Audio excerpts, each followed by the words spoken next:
Mr. Speaker, sir, I come from a far-flung area, Silchar in Assam.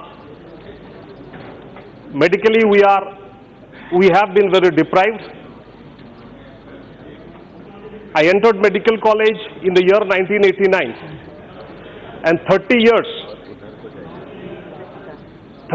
after walking through the corridors and the wards of medical college in both government sector and private sector, I stand here with all my conviction to support the National Medical Commission bill, which has been tabled by Dr. Harsh Vardhan on the floor of the Lok Sabha today. Mr. Speaker, sir, someone from the opposition said that Dr. Harsh Vardhan has done a very splendid surgery, but the patient will be dead in a few minutes' time. May I remind him, Mr. Speaker, sir, that Dr. Harsh Vardhan all his life has been doing brilliant surgeries. And I can assure him that today also his surgery after 4 hours, when the patient, I mean the bill, will walk out of this Lok Sabha, patient will walk on its foot to the surprise of my opposition bench members. Mr. Speaker, sir, before I start speaking on the bill per se, I would like to draw attention to the medical system that has been existing in the country for the last 70 years. Our medical system is somewhat like the mix of American system and the British system. I had the honor of working in the NHS for few years there and all. And I can say with all conviction, Mr. Speaker, sir, that Indian doctors are the best doctors probably in the whole world. Why? Because if today the entire doctors of Indian origin withdraw from the NHS system, the entire NHS system will collapse. It may be so in the United States of America also. Mr. Speaker, sir, our system has got a rural base and an urban base. Fortunately or unfortunately, 80% of the urban patients go to private sector hospital as on today. It is almost the reverse in the rural areas. So we have to walk through a fine thread to bring a balance between the rural health sector and the urban health sector. We know, many of us have spoken, the doctor-patient ratio in our country is slightly skewed. It is almost to the tune of 1 doctor is to 1,600 patients. In our country, allopathic practitioners, passed out allopathic practitioners who are there in our country are to the tune of 10.5 lakh today. Mr. Speaker, sir, out of which there are 3.5 lakh doctors who are the members of IMA. I stand here as a member of IMA also, and as a politician also, and as someone who has seen the health sector in our country and also health sector in UK. Mr. Speaker, sir, I must compliment Narendra Modi ji government and the work done by our two ministers here to present the bill, the amount of hard work that has gone. It is very important to point out a few things that I would like to take the privilege of.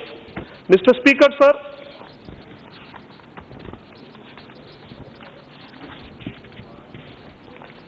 the Board of Governors that was constituted 2 years back has done a commendable job in bringing somewhat the health sector into the track and all. Today we are having a transparent system as far as the entrance examination to the medical colleges are concerned. Other than the All India Institute of Medical Science, we are having a common entrance examination for all the medical colleges. The National Medical Commission that has proposed to set up 4 committees under the guidance of a chairman or a president that we call, there will be 5 members in each of them. All these bodies will be autonomous. One body will be taking care of the undergraduate curriculum and the undergraduate examination system. The other will be doing the postgraduate, other will be doing the ethical part of the doctors, other will be doing the, 4th one will be doing the medical assessment and the registration.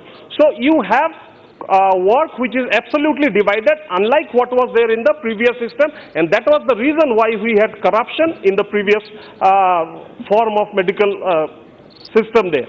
Mr. Speaker, sir, it was the government during those days in 2010, which has actually dismantled the previous committee, and we are proposing to get this national medical, which will be proving to be a game changer in the medical system. I would like to draw the attention of the House to a few points which has been raised. I will seek your indulgence for 2 minutes, Mr. Speaker, sir.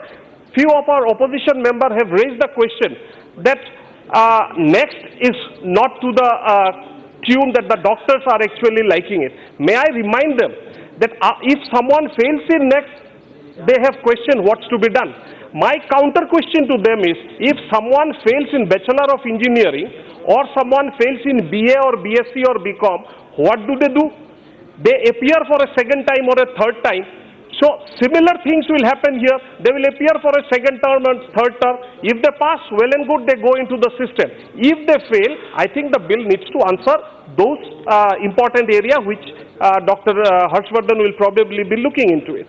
Mr. Speaker, sir, I as a doctor, I was the first batch of medical students who entered medical college in Assam through an entrance examination, and we had to look into all the autonomous medical college. I'll just take 2 minutes. What NEET has done is, it has given a 1-point entrance examination. It has brought down the troubles of the parents of those people who are seeking admission into medical colleges into 1-point exam.